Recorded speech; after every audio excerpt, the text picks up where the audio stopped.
why we explore Mars, the mysteries of the red planet, the history of water, the possibilities of life. You learn something and then you design the next mission based on what you learn. Has allowed us to literally go back in time on Mars. The first picture will cover an area of 176 miles. Mariner 4 began transmitting back images. The first photograph that a human being has ever seen from the surface of another planet. On August 20th, 1975, the first Viking spaceship was launched. You are seeing something that no other human has ever seen before. Former seas and mountains. Huge canyons.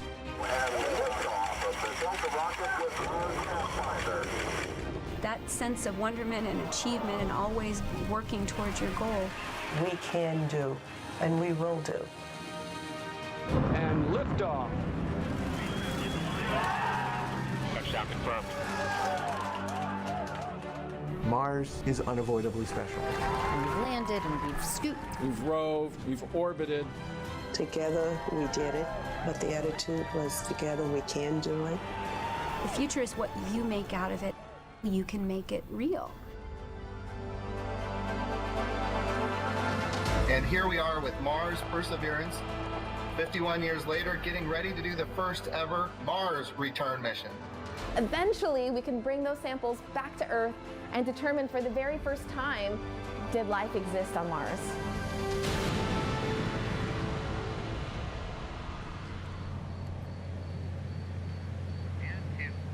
In less than an hour, NASA's 300 million mile journey from America's shore to Jezero Crater on Mars will begin with the launch of this Atlas V rocket into space. And at the top of that rocket, with a beautiful sunrise and shrouded by that protective fairing, is the Perseverance rover headed to Mars, ready to ride a column of fire and smoke on its way to the red planet. What a beautiful morning here on the Space Coast. Welcome everyone. Behind us, the star of the show. This is a life-size mock-up of the Perseverance rover, which is just like the one we are launching to space. Hi everyone, I'm Daryl Nail. And I'm Mujige Cooper.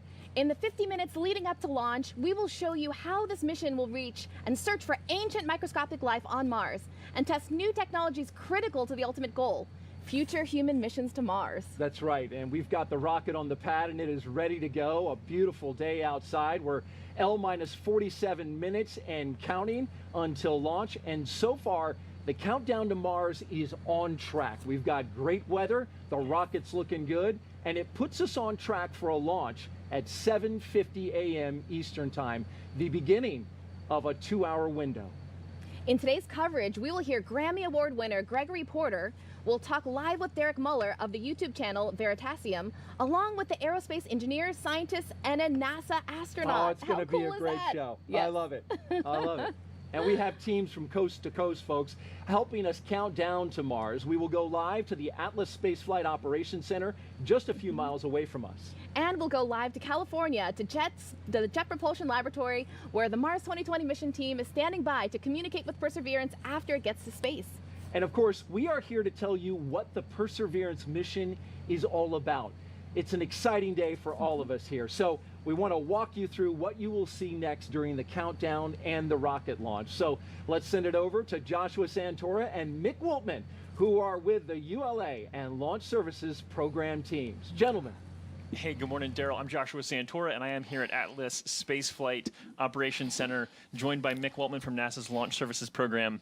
Mick, you excited to go to Mars? I am excited to go to Mars this morning, Josh. This is a great day. The sunrise out there looks awesome on this rocket, and ready for a great launch today. Thanks for having me on the show. Man, happy to have you along, providing a ton of good context as we go through.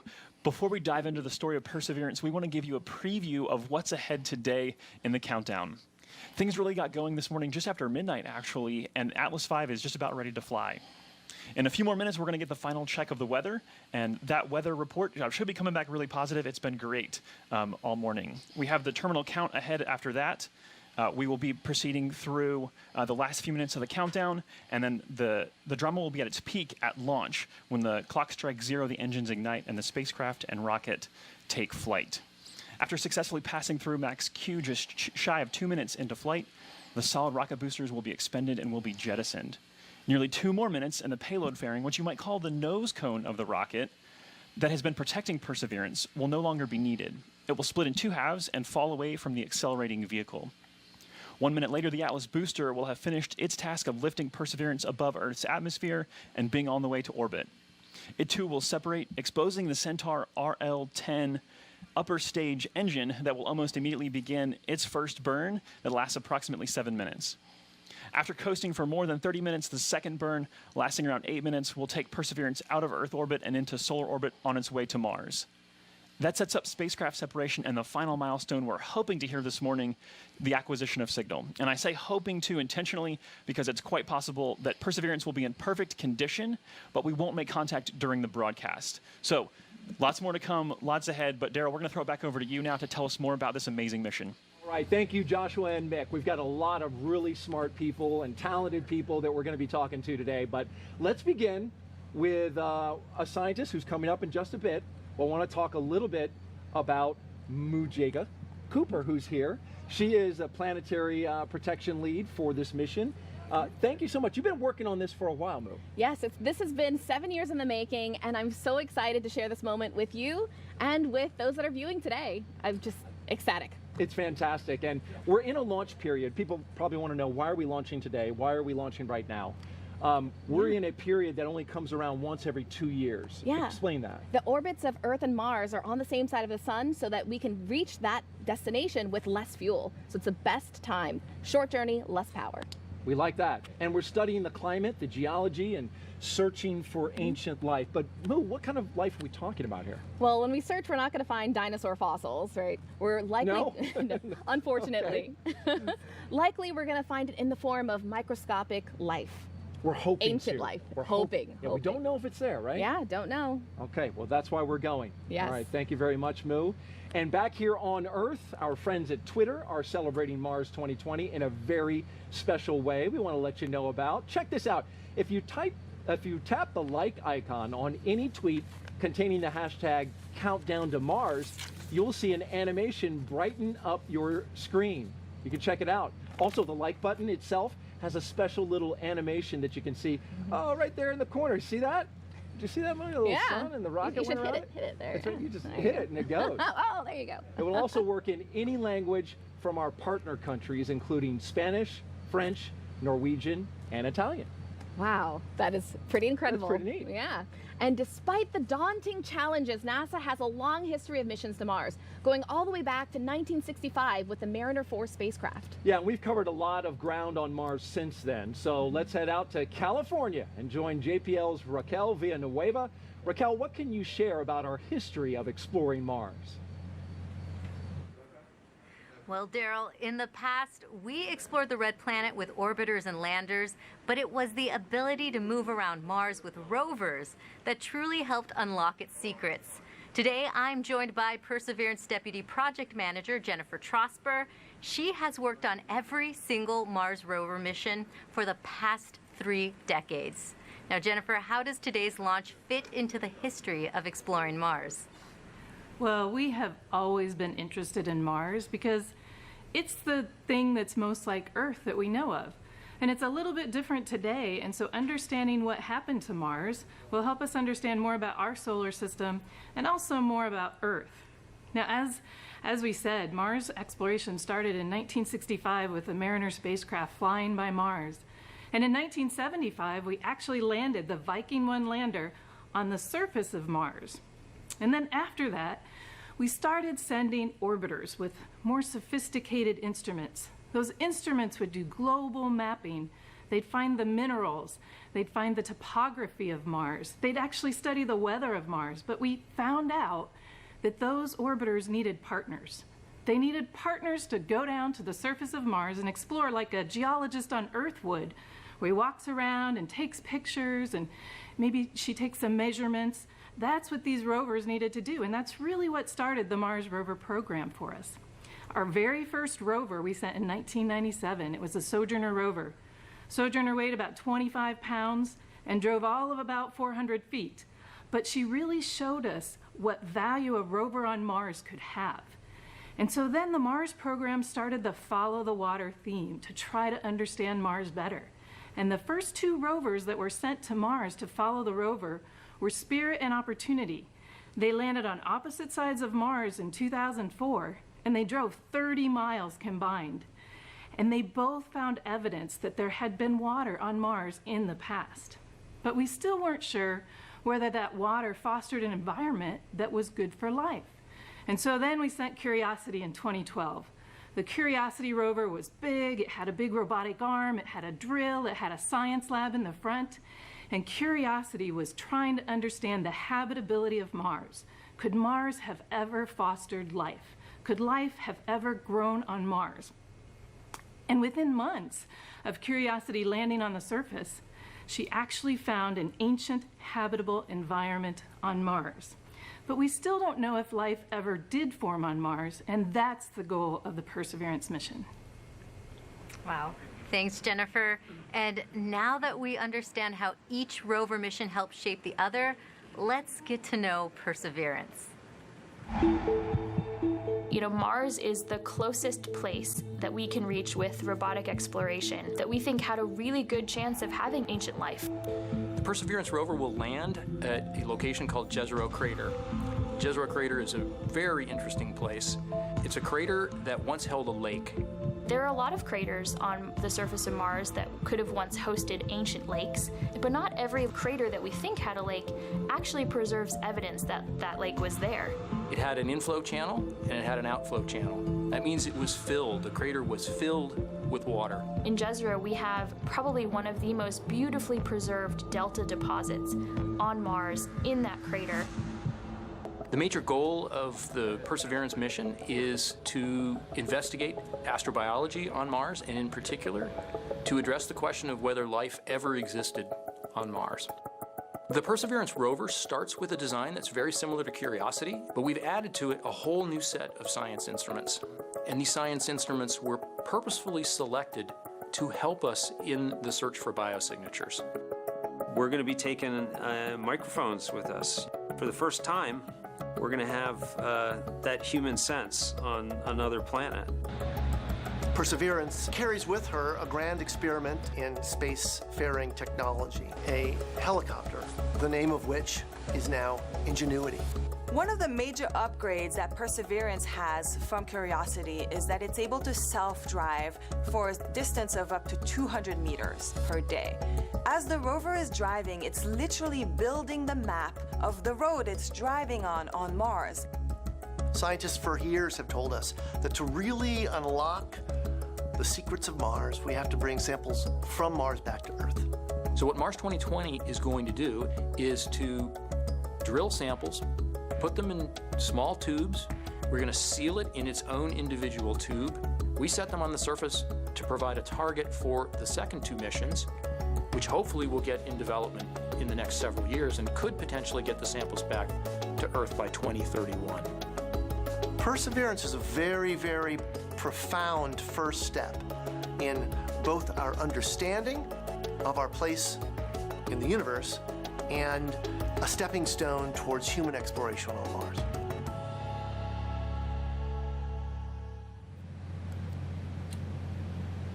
And a great breakdown of the rover there. Welcome back to the Kennedy Space Center in Florida, where our next Mars rover will be propelled into space by an Atlas V rocket. And the man who leads the company tasked with safely getting Perseverance off this planet is Tory Bruno. He is the CEO and president of United Launch Alliance. We appreciate you being here, Tory, this morning.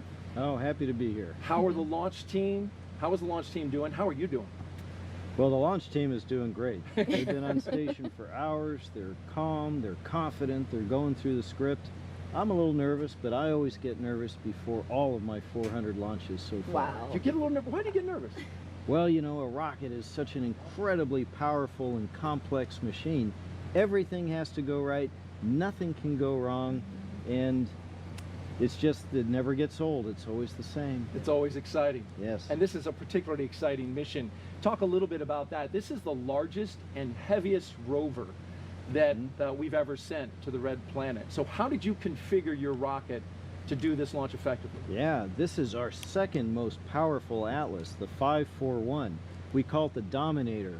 It's got 4 giant SRBs, each putting out 350,000 pounds of thrust to augment the center core. And so it has got the power to get out there to Mars, as well as the precision. It's the most accurate rocket in the world, because when we let it go, it's got about 200 million miles to travel on that transfer orbit. And precision is key. That is right, yes. So the power source for the Mars rover is a contained radioactive battery. I've seen it up close, and we had to alter the way we behaved around that. Yes. How has that changed your team's efforts? Oh yes, the operations around that are completely different. Now, we have a lot of experience with these. We've flown all of America's RTGs, and we're the only provider that is certified to handle them. But, you know, it is still 11 pounds of plutonium, as you saw. And in this particular case, the one very special thing was to install it in the VIF, where we would normally never breach the containment around the spacecraft, because it has to be clean and biological free. But we created a portable clean room and brought this nuclear battery out and installed it in the machine while keeping everything perfect. Awesome. Can you explain what the VIF is, actually, before I let that go? The VIF is the Vertical Integration Facility. So these rockets are so gigantic, we build them in a factory, but we can't assemble them there. Atlas and Perseverance are standing 20 stories proud right now on the pad. So they come to Canaveral in pieces on our rocket ship, and then we assemble them in the Vertical Integration Facility. And normally the last thing would be to bring an encapsulated, under the fairing, perfectly clean and prepared spacecraft and put it on top, which we did, but then we opened it to install the MMRTG battery. Yes. And that came late in the process, and that was intentional. Yes. You mentioned there's a certification for who certifies the rocket? So NASA certifies the rocket, and then NASA and the Department of Energy certify a provider like us to handle a nuclear payload because of all these special requirements. Very good. You know, when you were preparing for this mission, you couldn't have imagined, you know, a year ago that you would have a coronavirus pandemic wreaking havoc on this state. How did you handle that, and how did you overcome it? Yes, well, you know, the one big lesson learned here is you can't buy back time. So when this broke out, our response was early, it was aggressive, and fortunately it was effective. So we did all the things you might be familiar with. You know, we wipe down every surface every hour, we deep clean every evening, we are wearing PPE, we have our teams spread out. We actually change the flow of the work to keep our people safe, but to also keep these vitally important missions going. And of course, I can't say enough about our team. They're so disciplined and so courageous to persevere through all of this, and now to make our third launch under all of these mitigations. I'm just so proud of them. Well, Tori Bruno, CEO of United Launch Alliance, we appreciate you being here, sharing your knowledge with us. Good luck with the rocket launch today, and enjoy it. Thank you very much. Go Atlas, you. go Perseverance. All right. The countdown to Mars is well underway. Let's go to our launch commentator team for an update on the pre-launch efforts and a weather forecast. Joshua? Hey, thanks, Moo. Operations this morning have been really pretty quiet. Mick, can you tell us what's transpired to get the rocket to the point that it is today, right at this moment? Yeah, actually, Josh, it's great to have a quiet countdown this morning. That means really good things for us here in the ASOC. But the teams did come on station today about midnight. They got on station, started configuring the launch vehicle, getting it ready for fueling, as we've been listening to them fuel the first stage Atlas with LOX and the second stage Centaur upper stage with cryogenics. The team continues to do that. They've checked out the avionics, the electrical systems.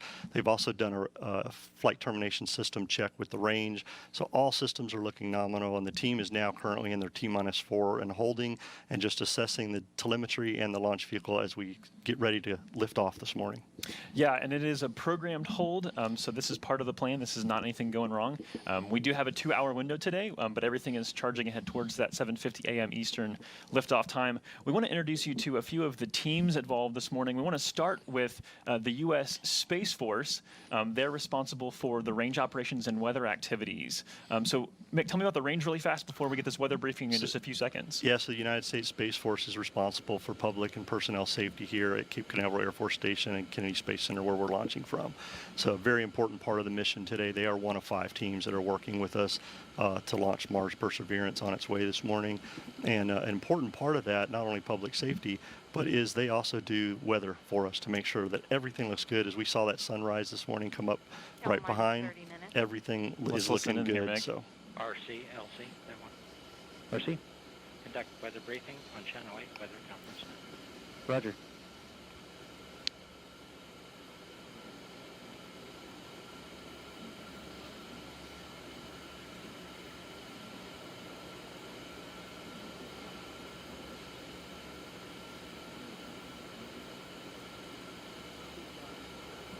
Sorry, we thought we were going to get that for you live, and apparently the audio is on another channel. Forgive us.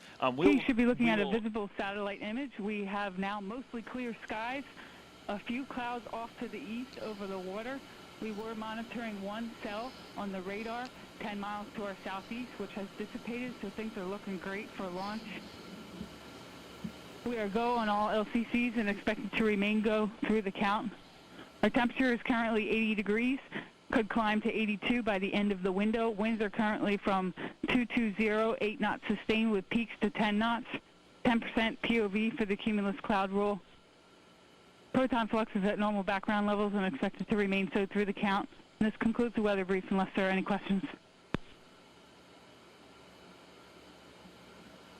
All right, so I think we're in good shape. We heard a great report there. Again, hearing the go on all LCCs, launch. Absolutely. LCC. Launch commit criteria. I can never remember the second C.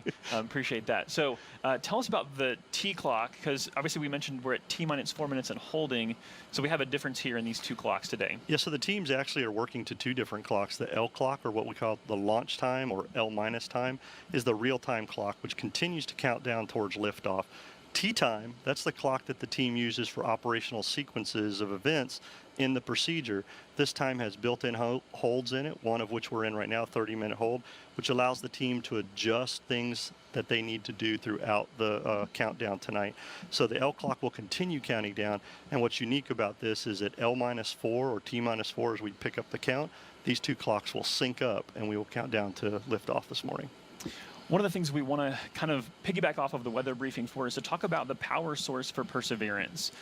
Perseverance actually has a nuclear battery, which that might be a little bit alarming for people to hear that. It's not a nuclear reactor, it's a nuclear battery, and it's actually something that has been developed by the Department of Energy for this kind of a purpose. It's a multi-mission radioisotope thermoelectric generator, which is a mouthful, but it's an MMRTG. It's roughly the size of a 5-gallon bucket, and it is designed to actually how does this actually produce power for the robot? So it's using nuclear material inside, right, to generate the electricity that's there. Starting off the mission today, it'll be about 110 watts of power that provides the spacecraft as we lift off.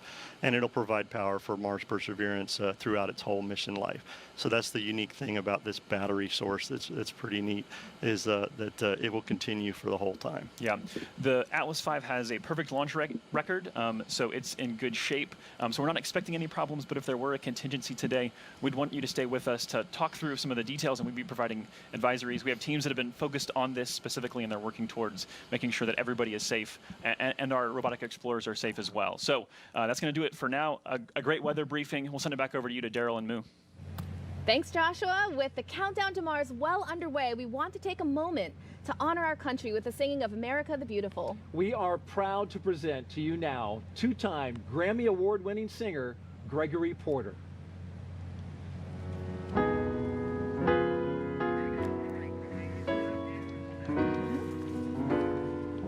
Glory Glaze, come on down.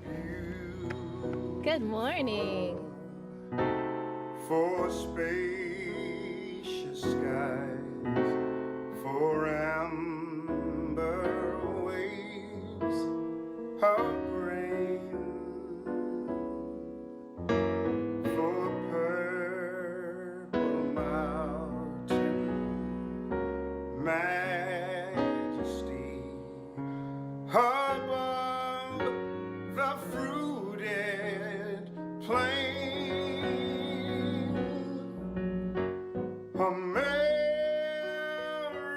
America,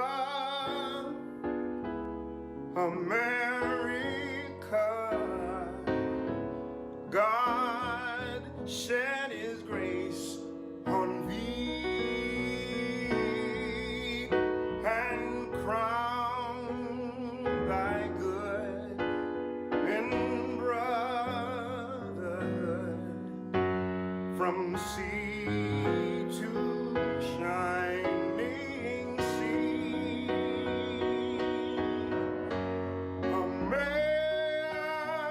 America,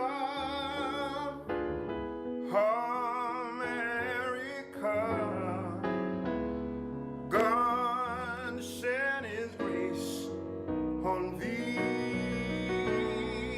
and crown thy good with brotherhood from sea to shining sea.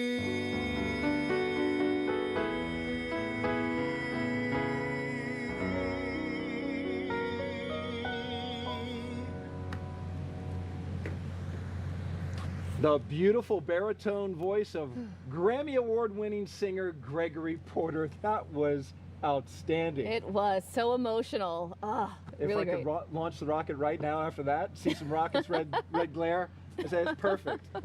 Thank you very much, Mr. Porter. We appreciate it. We go so far. Joining us now to talk about returning Mars samples back to Earth is Dr. Lori Glaze, Director of NASA's Planetary Science Division. Thank you so much for joining us today. It's my pleasure. Happy to be here. Yeah. First, can you talk to us about the value of studying Mars samples here on Earth? You bet. So one of the most exciting parts of this mission, of course, is that we're going to drill samples that we're going to go back to Mars and pick up and bring back to Earth. And part of the reason for that is, or the main reason is, that we can only go so far with the instruments that we have on the rover. They're wonderful, it's a great suite, but nothing compared to the state-of-the-art instruments in the laboratories around the world. So we really want to get those precious samples back here so that we can do that really in-depth analysis of the samples here. In addition to that, not only do we want to study them now, today, with those state-of-the-art instruments and facilities, we can preserve actually most of the sample for decades, and that will allow us to use future instruments that haven't even been invented yet, or answer questions we haven't even thought of yet. So it's really important to get those samples back here. And could we confirm life if it is there with the instruments we have on the rover, or would that actually happen back on Earth? I fully expect we won't be able to make that real determination until they're back here on Earth. We expect with the instruments we have on board to be able to detect biosignatures and the types of things that say, yes, this is a sample that may contain evidence of past life in the sample, but I think it would be very difficult to confirm that until we actually get the samples back here on Earth. Speaking of getting them back here to Earth, the key part of this, how will you do that? That's a great question. We're already starting work on that next mission called Mars Sample Return. We think it's going to launch. We're planning for a launch in 2026. This is a really complex mission. It's going to require 2 launches from Earth and 1 launch from Mars in order to get those samples back here. Wow. We're working really closely with the European Space Agency, our core partners on this mission.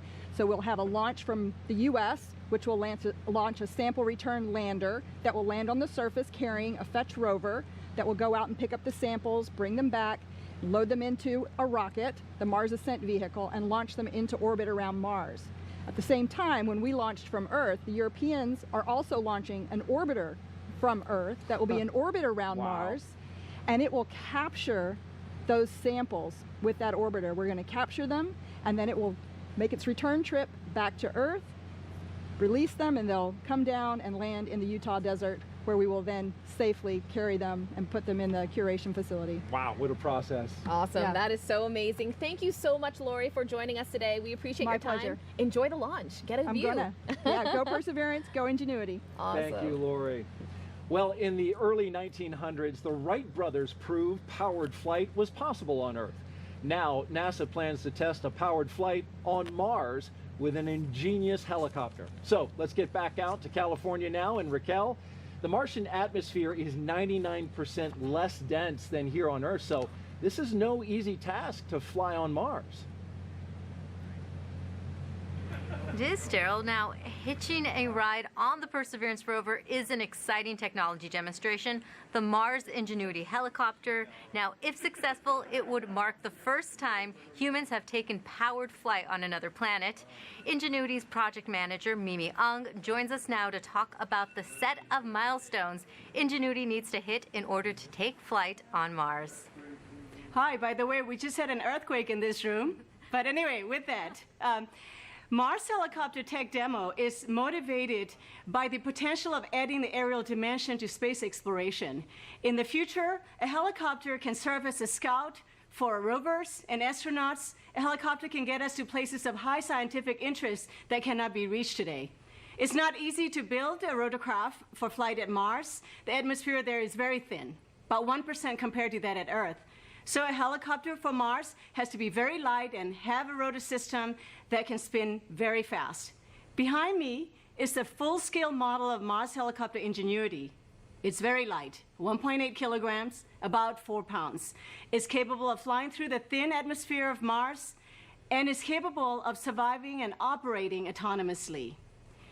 There is a set of milestones between now and Ingenuity's first flight. The very first one is when we turn on the helicopter and the base station to check their health. First time operating in true space environment. The next major milestone will be when Perseverance rover deploys Ingenuity helicopter to the surface. The deployment will also mark the first moment the helicopter starts to work on its own in a standalone manner. It will never return to the rover. And the first major milestone then will be the helicopter surviving the first cold Martian night, about minus 90 degrees Celsius. And we've designed the helicopter to keep itself warm. So we've planned for up to 5 flights in the 30 Martian days that have been set aside for our flight experiments. The flight data we get from the helicopter will inform our team the health of the helicopter and performance of each flight. The data could also include a few color photos. First ever photos of Martian terrain taken from aerial vantage. That would be true icing on our cake. Mimi, thank you. And you're right, we did have a little bit of a shakeup, but everything seems to be okay right here so far. And we look forward to Ingenuity's first flight. And with that, let's head back to KSC as we continue the countdown to Mars. All right, thank you, Raquel. When the name Perseverance was chosen for the rover, our country was in the early stages of the COVID-19 pandemic. Now, the name is also a fitting description of what NASA teams needed to get this rover to the pad on time. Joining us now is NASA Administrator Jim Bridenstine. Thank you very much for being here, Jim. Perseverance is meaning a lot, and that includes recently a 3.9 earthquake that we have reports of in California. Yeah. We just saw our own Mimi Ung. She said things were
L minus 12 minutes. NSC, LC, Net 1.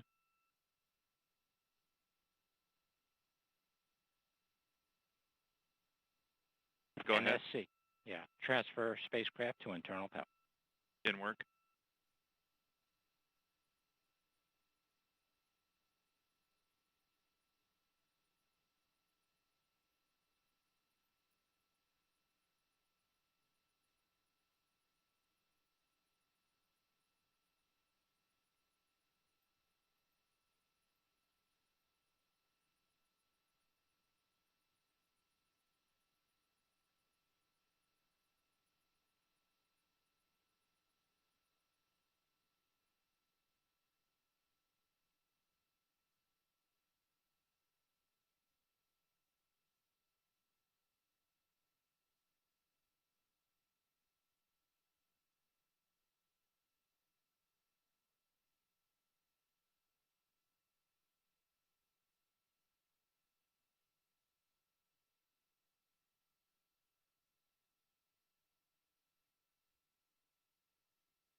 L minus 10 minutes.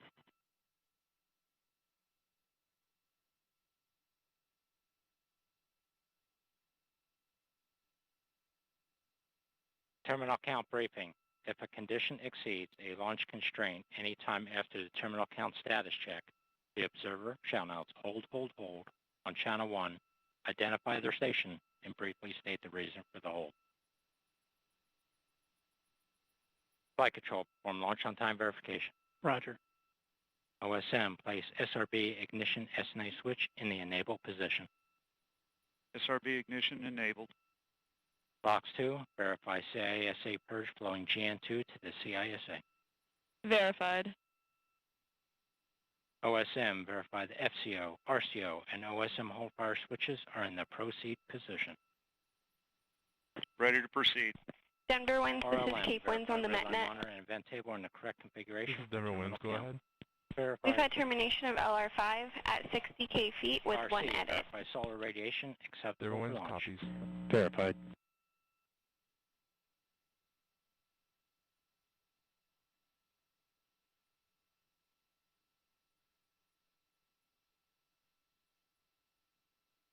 Get it done through the pandemic. I think it's a really important symbol of humanity, hopefully persevering through this great challenging time that we have right now.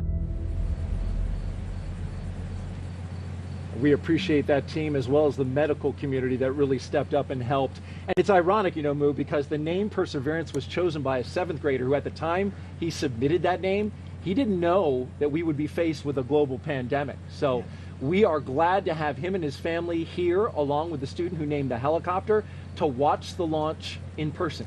Their names are Alexander Mather and Vanessa Rupani, and they are watching from the 5th floor balcony of our engineering building, just a stone's throw away from the countdown clock.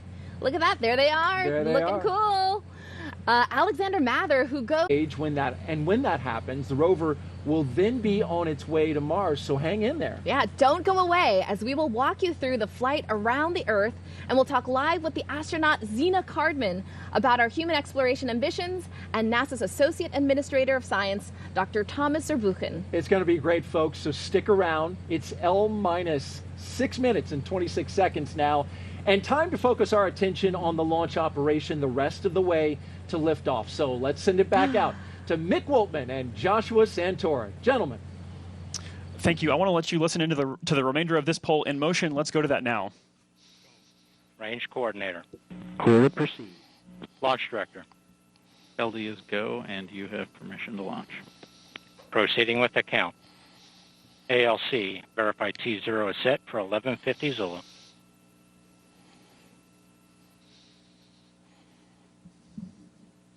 So 1150 Zulu.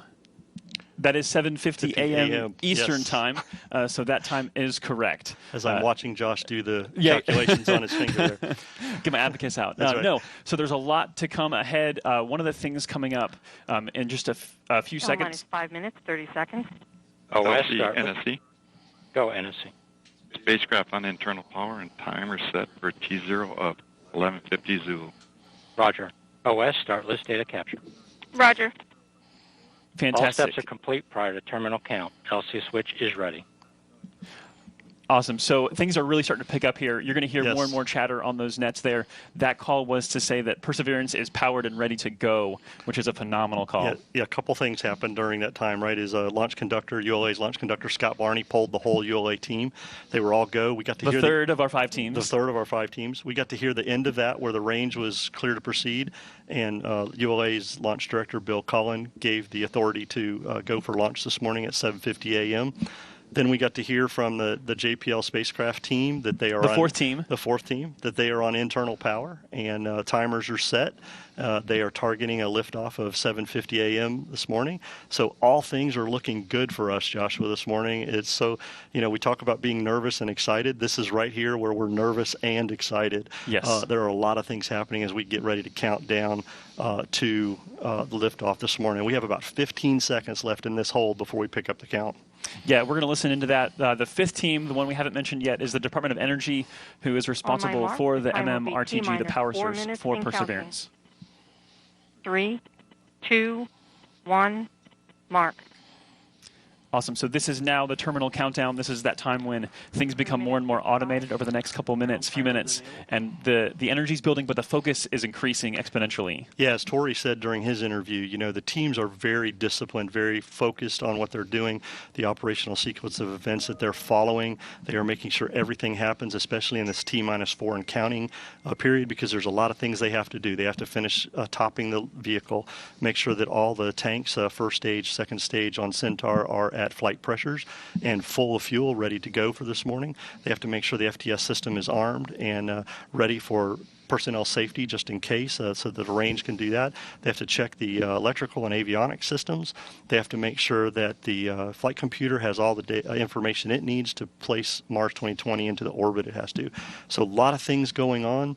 Exciting time for the team right now, but again, staying focused and following that procedure they've got. 3 minutes.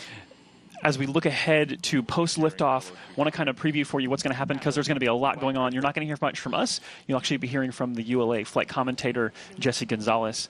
He'll be kind of giving those calls past liftoff that will walk us through maximum dynamic pressure and into SRB separation, and then into fairing separation, booster separation, and then the first main engine ignition of the Centaur, yes. RL-10. And so then you'll kind of hear us jump back in and help provide some more context to what's going on.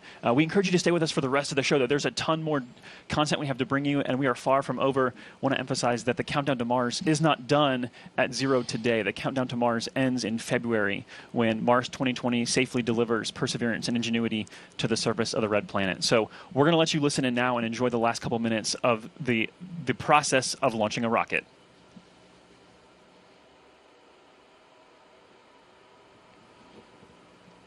One minute 59.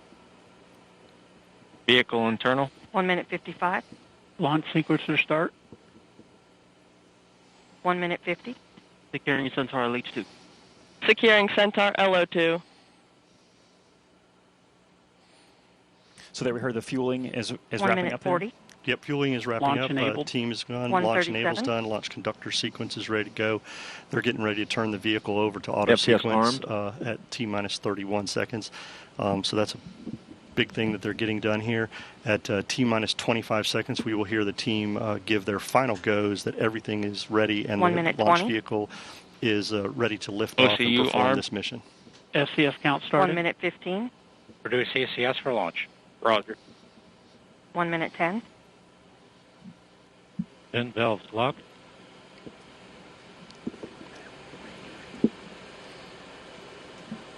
One minute. Rock, report range status. Range green.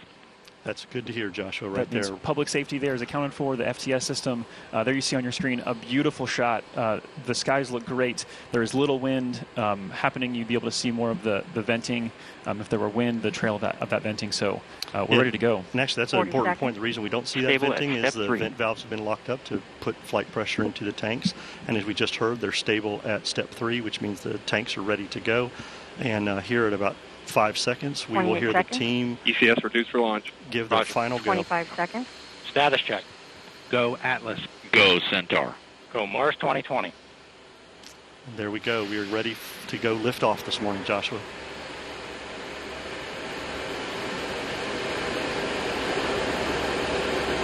Eight, 7, 6, 5, 4. Engine ignition. 2, 1, 0. Release. And liftoff. As the countdown to Mars continues, the perseverance of humanity launching the next generation of robotic explorers to the Red Planet.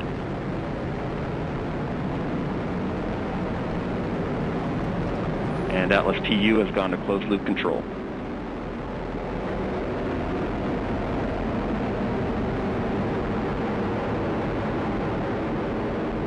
Coming up on 30 seconds into flight, the RD-180 is throttling down as expected. Engine response looks good.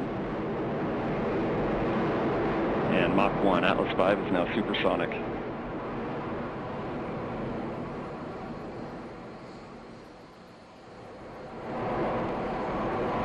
And passing 45 seconds into flight, vehicle is now passing through max Q, maximum dynamic pressure.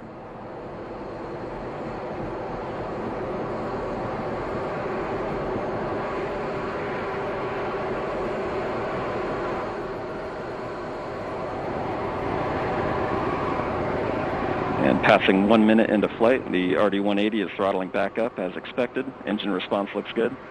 At this time in flight, the SRB chamber pressures remain nominal. The RD-180 pump speed and fuel injector pressures are responding well to demands on the engine. Standing by for SRB burnout shortly.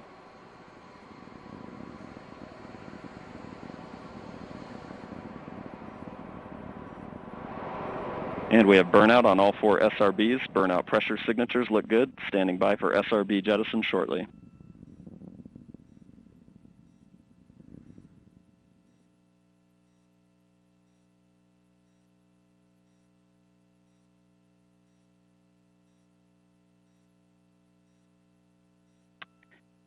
And we have a good indication of SRB jettison of all 4 SRBs. And the vehicle has gone to closed loop guidance. Vehicle body rates are responding nominally at this time.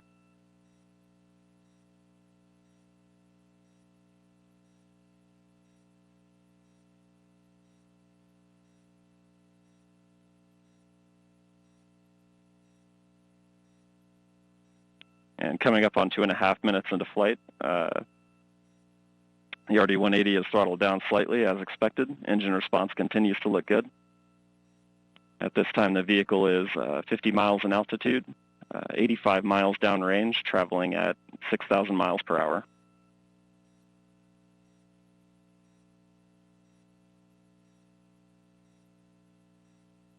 And the Centaur reaction control system is now pressurizing to flight levels.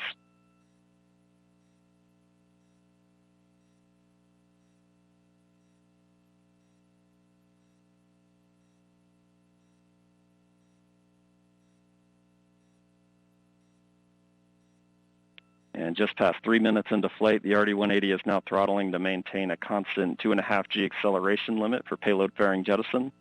Engine response and vehicle acceleration look good.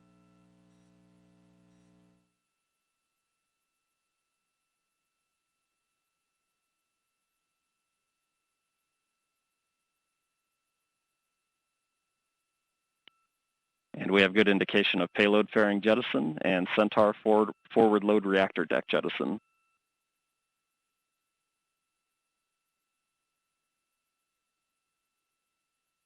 And the RD-180 is throttling back up to attain a 4.6 G acceleration.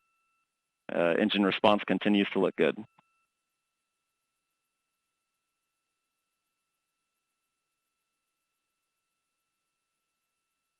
And Centaur has begun the boost phase chill down sequence to thermally condition the RL-10 for operation.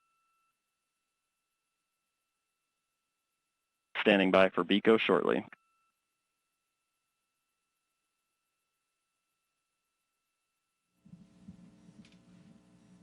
BECO's the call for booster engine. And we have BECO, booster engine cutoff, standing by for stage separation.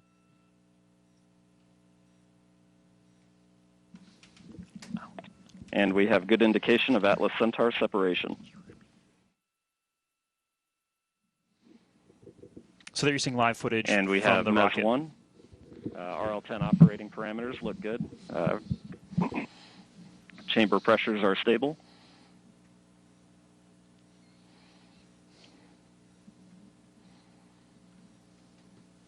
This will be the first of 2 burns for today's mission. This first burn will be approximately 7 minutes in length.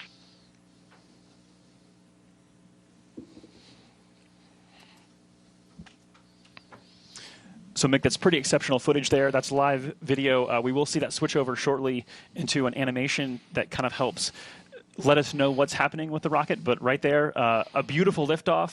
Fun to feel that rumble in the building here as we proceed towards orbit and then towards Mars destination. Yeah, absolutely. It was great watching an on-time liftoff of the Atlas V with that little over 2 million pounds of thrust. Cleared the tower in roughly 5 seconds. Josh, you and I worked the InSight mission, and if you recall, that mission on the West Coast took about 17 seconds to get past tower. So with those 4 solids today, this thing really got out of here and on its way. And it's, as we hear from Jesse, everything's looking nominal, and all vehicle parameters are within the design limits, and we're getting ready to come up on a main engine start for that first burn that Jesse was talking about. Yeah, so recapping this countdown to Mars, the stations began to be filled up this morning just after midnight. Preparations, fuelings, powering up, all the way through that liftoff that happened. I think, Mick, it wasn't precisely on time. I think you said it was like 10 milliseconds early. So it's pretty much dead on. Yeah, dead on. This team does a great job. As I said, they're very focused, very disciplined. As Tori also said, courageous. They have done a lot of work to get us to this point today through this pandemic, changed how they did some of their work, made adjustments as needed. A lot of cleaning, a lot of things, a lot of wearing their face masks, doing all kinds of things. And so this is an exciting time, not only for the JPL team in Mars 2020, but everybody that's worked this mission, and for the country and the agency. So this is exciting to see. We still have a long way to go, Joshua, before spacecraft separation. Yeah, we had a really quiet countdown today, which is phenomenal, that we got off the ground on time. And we are proceeding now that we are in the middle of the first burn. It's tough to make out, but that engine is lit and it's firing. So we are in motion. There you go. There's that animation we talked about. To telemetry there as we switch to a TDRS compatible data format. TDRS. Overall telemetry quality is very good. The space tracking system. So there you go. This is not an actual video, but this is an animation that's driven by real data. So although we're not actually seeing the engine on screen right now, we can see that the engine is lit, and that is driven by the data that says that the engine is truly lit, and we're in this burn. Yeah, the launch vehicle continues to send telemetry to the launch team via the TDRS network, as you mentioned, and that allows them to continue to watch what's going on and make sure all their sequence of events meet their timeline. We continue on a nominal flight this morning. This first burn, as we heard earlier, will be about 6 minutes. This will get us into that park orbit around Earth, allow us to get on our way, and then get into that approximately 30-minute coast period that we're going to have. 8 minutes into flight, beginning to see the Centaur PU system balance out mass errors, seeing very stable body rates in the Centaur. So we've mentioned 5 teams at play, and although if you were watching, hopefully you got a chance to see this in person, if not on camera, it's easy to kind of say, oh, it's over, like job done, but all 5 of these teams still very much engaged, still very much focused, because there's a lot of work ahead as we proceed through this first burn, and then a coast phase, like you mentioned, Mick, and then a second burn, and then spacecraft separation and the acquisition of signal from Mars 2020. So a lot more coming up here. Mick, I know for a launch services program, you guys manage the launch. So what does that mean? I mean, this is you guys' work in action right now. By the way, that's the 5th team that we didn't get to mention. We talked about JPL, we talked about DOE, we talked about United States Space Force, and United Launch Alliance. LSP, we are like the brokers to select this launch vehicle and help with manage this mission. So we get our spacecraft customer, the JPL folks, they come to us. They have some certain requirements that they need for this mission. The launch services program made up of engineers and flight analysis folks, and they look at everything, they help define those requirements, and then we go out and procure a vehicle from a commercial partner. In this case, it was the Atlas 541 for the Mars 2020 mission that was needed for performance, right? As you and I have talked over the last several days, Josh, one of the things that was important for us to look at was that performance, to be able to get Mars 2020 onto that transfer orbit into solar orbit to intercept Mars in 7 months. It's kind of analogous to a football game, right? With a quarterback trying to throw a pass downfield. You need a quarterback with a lot of performance who can get that ball down there where it needs to be, so the receiver can intercept that. In our case, 7 months later. There you go. Yeah, it's the longest football pass ever. The Earth is the quarterback, the Atlas is the quarterback's arm, Perseverance is the football, and Mars is the receiver. That's exactly right. And what we also talked about is that technically, you could launch to Mars at any time if you had a rocket that was powerful enough. But this is the launch period every 26 months or so, as we've talked about, that makes the most sense because you require the least amount of energy to get to Mars, because it takes a lot to get there. Obviously, like the Atlas 541 is a workhorse. Yeah, as Tori said, it's their Dominator. Right? There you go. I love that name for the Atlas 541. But we heard Jim Bridenstine, our NASA administrator, tell us that if we didn't make this launch period, we would be down for roughly 26 months. It's right? tough. So the period started July 17th and goes to August 15th. Today, July 30th, was one of those launch opportunities that we had. We had a 2-hour window, and within that window, we had several opportunities. 25, actually. Yeah. 25 opportunities. And we launched at the beginning of the window on our first opportunity to get Mars 2020 going on its way. And that, that sounds like a lot, and it is. The flight analysis group, both at JPL, LSP, and ULA, did a lot of work to pick out those target sets and figure out where we needed to be. So they've done a great job, and we'll see how this mission continues. So, Mick, tell us about the 2 burns required here, and we're actually coming up on the end of the first one. Ultimately, a lot of people probably, and myself included at some point, just like, why wouldn't you just keep firing the engines? Just fire all the way through and get to Mars in one shot. So the first burn gets us into that park orbit we talked about. We've lifted off, we've left Earth, we've got into a park orbit around Earth right now. And while we're in that park orbit, we will perform some maneuvers to kind of roll Mars Perseverance and the Centaur and coast during that time, basically setting itself up looking at the sun and away from the sun to control the thermal environments that are on Mars 2020 during this coast period. That coast period will allow us to coast around into the position that we need so that we can have that second firing to get the velocity needed to head off into Mars. Yes, and we will be back for that second burn in just under 30 minutes now. But for now, there's more to learn about this mission and all of the amazing science that's involved. Daryl, back to you.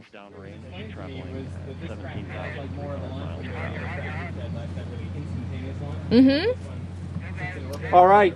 Thank you very much. Great launch and great job, guys. Back outside now to recap. An Atlas V rocket carrying Mars Perseverance rover launched on time from the Cape Canaveral Air Force Station at 7:50 a.m. Eastern Daylight Time. Incredible. After the rocket took flight, it separated from the first stage and was then boosted into orbit by the Centaur's second stage.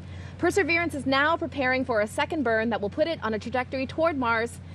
That's just incredible to say. It gives me goosebumps. It really is, and we're so excited about that as well. And while we wait for that second burn, hang in there with us because we got a lot of exciting coverage to go. We're going to welcome in one of our launch guests, Dr. Derek Muller. He is the creator and host of the popular science education channel on YouTube called Veritasium. He also holds a doctorate in physics education, so he's really smart. And that's why you saw us kind of having some fun, because Derek was here on set. We're just having a good time talking about this launch, which I got to start off with that, Derek. Your first time seeing a launch in person, what'd you think? I mean, what can you say? I have nothing to compare it to, but it was awesome, something I will never forget, and I definitely want to be invited back. So if you guys could make that happen, I mean, just so amazing to see. You do a great job explaining physics. What did it feel like? Kind of walk me through as you were watching and experiencing it. Well, it's like all the physics goes out the window a little bit. It's a very visceral moment between you and this very powerful craft.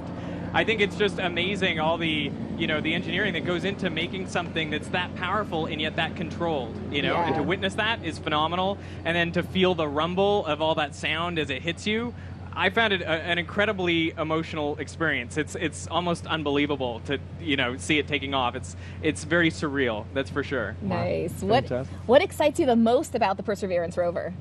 Well, the Perseverance rover is going to do a lot of great science. So I'm excited, for example, that it's going to cache samples that we're going to bring back. Super excited that we're actually going to have samples from Mars in our hands. And I think that may clinch whether we can see that life is actually there. But I'm also super excited about Ingenuity, about the helicopter, which I got to visit out at JPL before it was strapped to the underbelly of the rover. And to think about flying a rotorcraft in, another world, essentially, in a place that only has 1/100th the Earth's atmosphere. It seems audacious, and I am impressed and amazed, and I can't wait to see if it works. I'm cautiously optimistic. I think the team is phenomenal. And you did, in fact, a YouTube story on it, a piece on your channel, and did a fantastic job going to JPL. I did, yeah, and I was just so lucky that it was like there, a meter or two away from me on the other side of a door in a clean room, and that was, one of the great moments of my life. Yeah, that thing's going to Mars. Exactly. Yeah, and it weighs like about as much as my laptop. Yeah. And you think about, it's substantial in its size, and it's going to go there and take off and fly all by itself, because of course we can't control it, given the time delay and everything.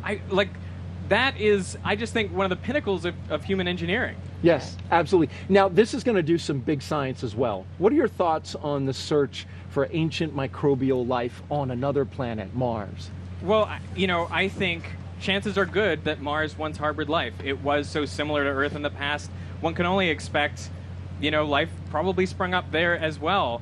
But I'm really excited for us to get that confirmation, because I think it really transforms our ideas about life and how frequent it is. Right now, all we have is this sample size of one Earth with life. If we find another one, that's 100% more information and data, and I think it's likely that life will not be exactly like ours. And I think it'll be fascinating, everything we can learn about other potential forms of life just by finding life on another planet. You seem to suggest that you think there is life. I do. I mean, you have liquid water for, I don't know how many, half a billion or a billion years. On Earth, that was enough to create life. So, the guess is that's not a unique thing, right? I mean, the scientific hypothesis is you run that enough times, it's bound to lead to life again in other circumstances. Dr. Derek Muller, we really appreciate you being here, YouTube creator with the channel Veritasium. We know you have a 2.5-week-old child that your wife is holding down. There are very few things that I could leave for, but this launch, that is one of them. Thank you so much for doing so. Get a selfie with our full-size rover back here. You see Yes, that? please. I definitely will. Very good. Thank you so much. There has been a lot of anticipation by NASA teams leading up to this launch, but some won't be able to fully celebrate until the rover has safely landed on Mars 7 months from now. Raquel, you're there with the Mars mission team at JPL in California. How are they reacting to seeing Mars 2020 take flight? Well, Moo, it's been quite an eventful morning with the earthquake, but you could feel the energy building in the room in the run-up to launch. And now I'm with Bobby Braun, the Director for Planetary Science at JPL. Bobby, now that we've started our journey to Mars, can you tell me how you are feeling? Wow, it's a great day. We're all so excited, and to get started in this way and to be on our way after all this work that the team has gone through. It's really just fantastic. That's great. Now that Perseverance is off the launch pad, what are its next steps? Yeah, well, we're almost on the path to Mars, if you will. The launch vehicle has done great so far. Our partners at ULA are just fantastic, and we're very happy to be working with them and for them to give us this boost so far. But we still have to have another burn of our upper stage. We have to pass through the night side, or the shadow of the Earth, come out on the other side and find the sun and power up, and then establish contact with the spacecraft. And once we do, we'll truly be on our way to Mars. We'll have a spacecraft that's power safe, that we can communicate with, and our journey will really begin. We look forward to that. Thanks, Bobby. Now, Daryl, as Bobby mentioned, there's an excitement here in the room as the team looks ahead to the second Centaur burn. But before we get to that, let's learn more about the science on board this rover. All right, thanks, Raquel. And as you mentioned, there are numerous scientific studies and technology demonstrations on Perseverance. Some of these are directly preparing us to one day send humans to Mars. One in particular is called MOXIE. Jeff Sheehy from the Science and Technology Mission Directorate is joining us now to explain, and he is here with us. Sometimes here at the... A little difficulty with this technology that's all here, right. Daryl. Well, that's all right. It's a Britney Spears style mic, So like this. I don't know if you're... That'll work fine. We can hear you. Yeah. Thanks for making the adjustment there.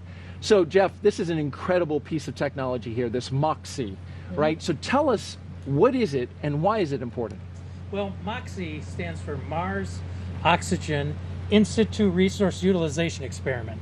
That's kind of a mouthful, so we grab a few letters out of there and just call it MOXIE.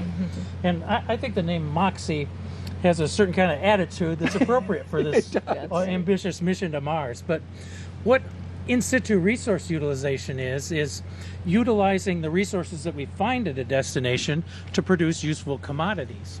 And so what MOXIE is going to do is suck in the Mars atmosphere, which is mostly carbon dioxide, and produce pure oxygen. Oxygen is a commodity that we can use in our exploration endeavors, and so MOXIE is the first in situ resource utilization experiment on another planet. How about that? So that's why it's so important.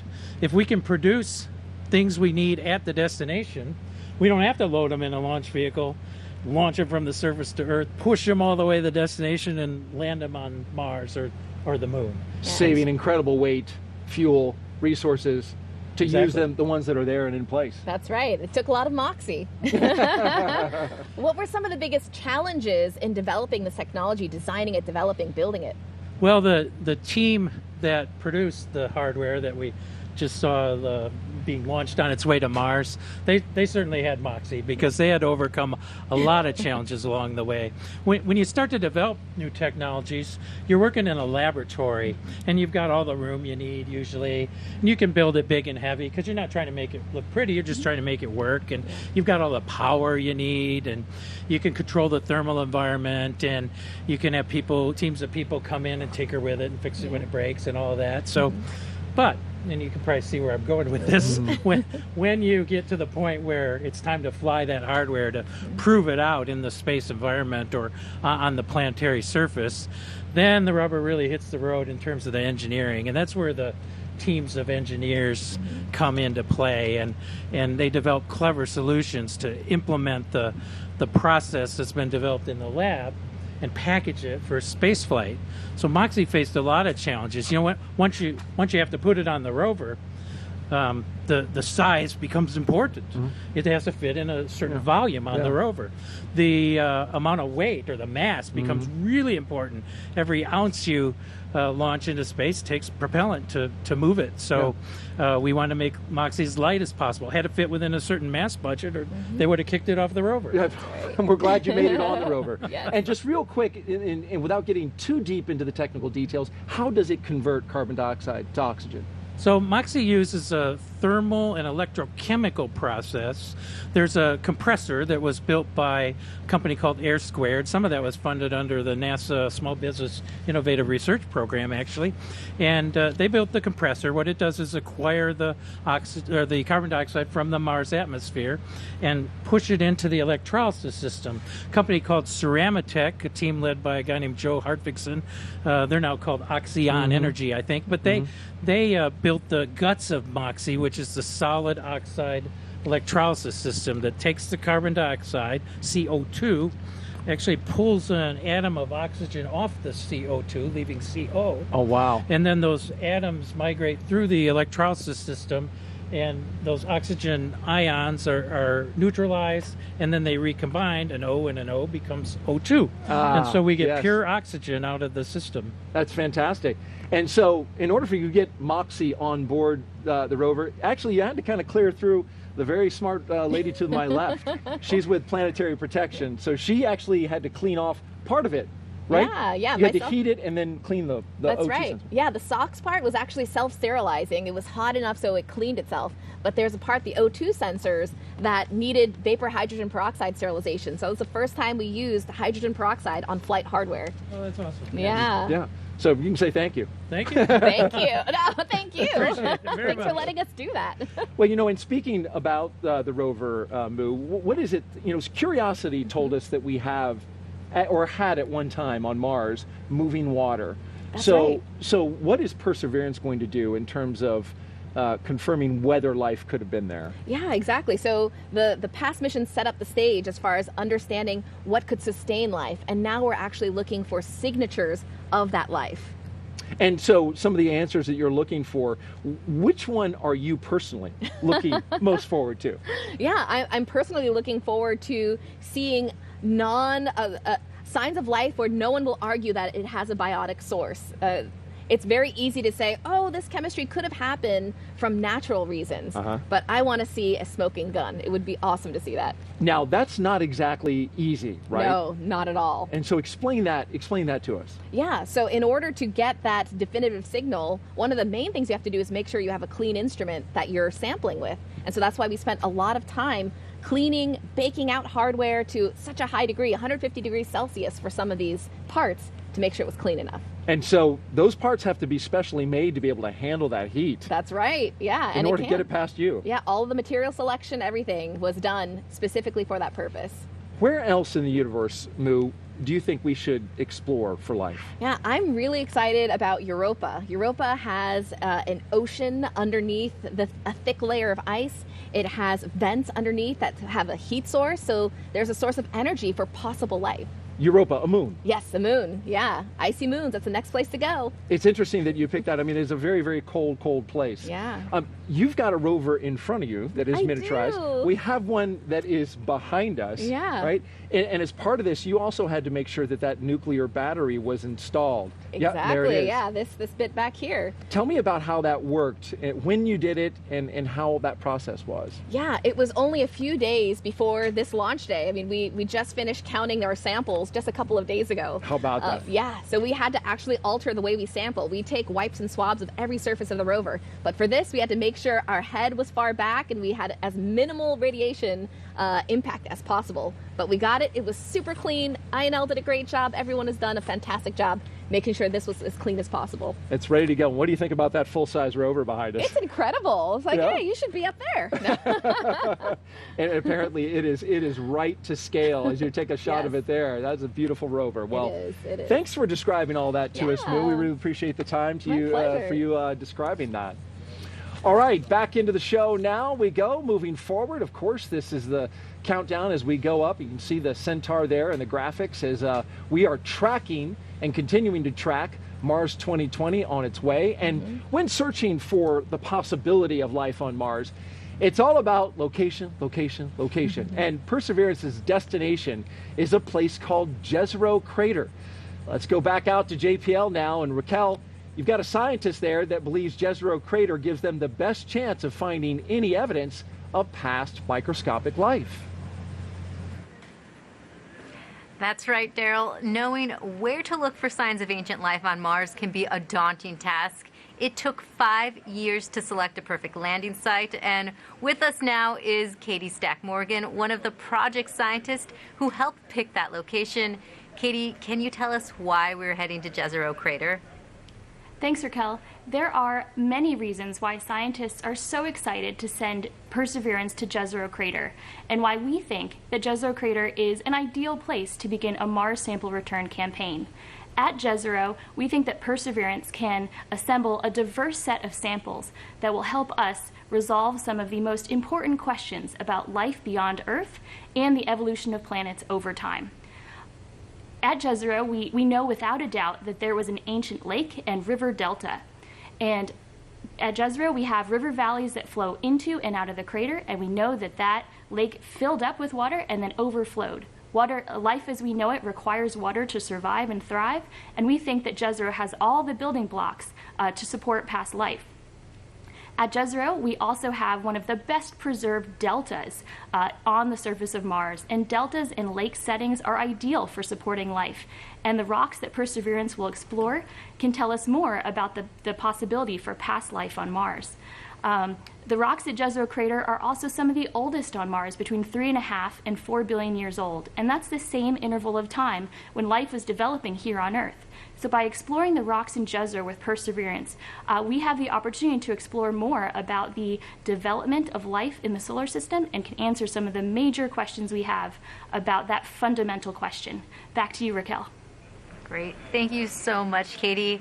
And with that, let's head back to Kennedy Space Center. Daryl? Much, Raquel. We are back here at the Kennedy Space Center with our most special guest, Moo, and the Perseverance rover. Here it is, a full-scale mock-up of the actual rover itself. Well, Moo, here it is. Yes. And so we've learned a lot about this rover so far. So tell me, kind of describe from top to bottom what we're working here. At the top, you've got the mast cam, which is pretty tall, right? It is very it's tall. towering over your head. It is on a stage, but what does it do? Yeah, so it has a lot of fun components. Some of them are the Mastcam Z. Z stands for zoom, so you see those two stereo cameras. And there's also that eyeball, what looks like an eye, is actually a laser. It shoots at the rocks. A laser. A laser, lasers. And then depending on the signature that comes back, the spectrometer reads it and tells you what the geology is. And that's fantastic. Yeah. Some of the real exciting science, though, is happening right here on this part. This is the articulating arm that comes out, right, and then goes down onto the planet and starts drilling. Exactly. What all is here that's going to help us understand more about the geology of Mars, the climate, and whether or not there was life? Yeah, there's of course Pixel and Sherlock, the really amazing instruments that are going to tell us about the biosignatures. But in the middle, there is the coring drill. The real drill will have a drill bit, a coring bit, which is hollow in the middle. And there's going to be a tube inside. This is just a 3D printed version. And as it's collecting samples, it's going to have samples that go directly into the tube. Oh, you've got a tube there. Yeah, show that the camera 3D there. printed tube here. And it's going to go down the middle of the tube as it's acquiring the sample. Once it's done, it's going to dock with the bit carousel here. It's going to ingest the entire bit with the tube inside and the sample. It's going to rotate down to the belly, and there's going to be a little arm on the inside called the SHA, the sample handling arm, to manipulate it, take pictures, assess the volume, and then seal it. That's fantastic. And so there's quite a bit of robotics happening between this part, the bit carousel, and getting it underneath. As we know, it's now underneath. But here's a special guest, and we're going to duck down. This is the Mars helicopter. Yes, and Ingenuity. Moo, this thing is going to be actually tucked up underneath the rover. It was a late addition to this project, but it's probably one of the neatest things on it. It is pretty amazing. 2,400 RPM that these blades are going to spin in counter directions. Yeah. It's a little bit under 4 pounds. It's super light. And yeah, it's going to be the first rotorcraft flight on the surface of Mars. It's spectacular. And you know what's amazing? It will be taking pictures as well, right? That's Look at right. the blades. Wow. These blades turn, Great right? model. And they turn in opposite directions. They I understand. They do. It will have a camera on it. It will shoot live or shoot video. Yes. That we will then get back. It'll shoot video of the rover as it's doing its work, right? Yeah, it's spectacular. And look at the clearance. I mean, this rover needs to clear this helicopter after it's deployed. All right. Well, thank you so much for giving us the tour of the mock-up. It's just like the real one, except for it's not going to Mars. Well, thank you so much. And so by now you may have heard that this Perseverance rover was named by a 7th grader.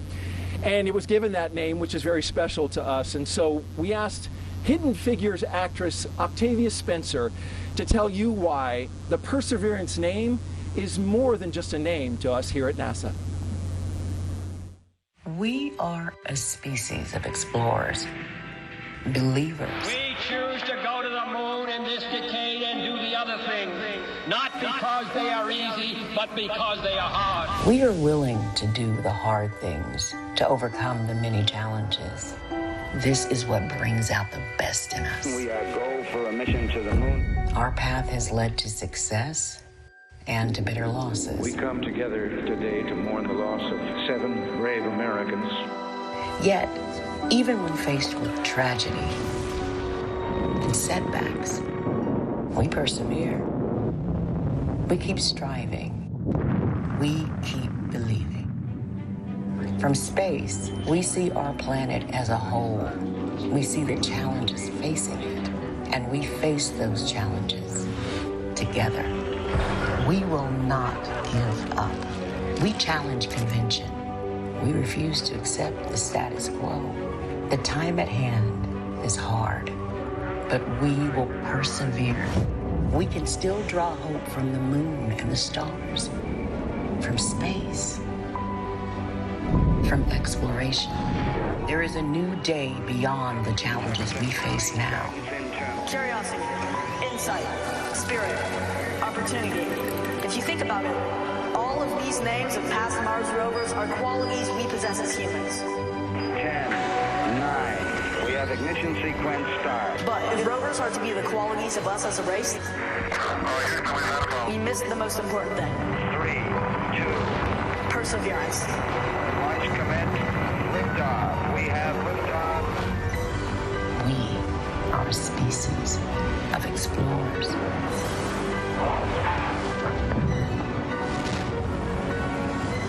We will meet many obstacles on our way to Mars. But as humans, will not give up. We will always persevere.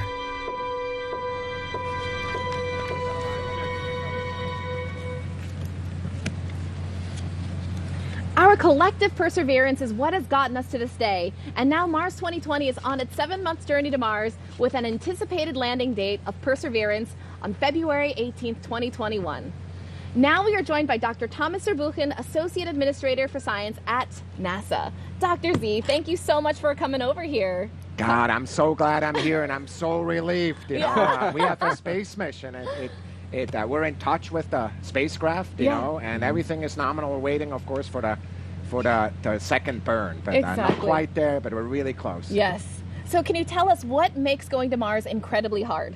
So there's really two pieces that make it hard. The first one is what we're doing today, which is you really need to head in the right direction. Yeah. So take it off the Earth and have a lot of energy and head exactly in the right direction, because what you want to make sure is in February, when Mars comes, you want to be right there so you can get captured. The second one, which is the one that's going to make us nervous in February, is to entry, descent, and land. You know, so the Mars atmosphere is almost the worst of all worlds. If it was really thick, you could do what we're doing on Earth, which just go in and with parachute. Yeah. If there was none of them there, you could do, you know, what we do at the moon. When in Mars, you have to do both on top of each other, which makes it 10 times harder than any of the other two, and so that's what makes it so hard. Wow. You've devoted much of your life to science, and I know you were asked the other day during a news conference, you know, why another rover, and you gave a pretty impassioned response. Why is this rover important in your mind to the work that so many people are doing in science? So it's really kind of a key of a whole bunch of new research that we're doing that is focused on a question that for thousands of years philosophers have asked, scientists have asked, and we're ready to answer with the tools of science, which is the way to get reliable answers. And that is there life out there? We have, for 20 years, we've learned about the environment at Mars, and we're ready to ask that now. And the way we're doing it is with this rover. So it's really, for the first time in decades, the first astrobiology mission. We're ready for it, where it's the next step, and of course there's others coming, you know, Dragonfly, we're already thinking about, and you know, other missions. We want to, of course, go to Enceladus in Europa, you know, and really learn about life there also.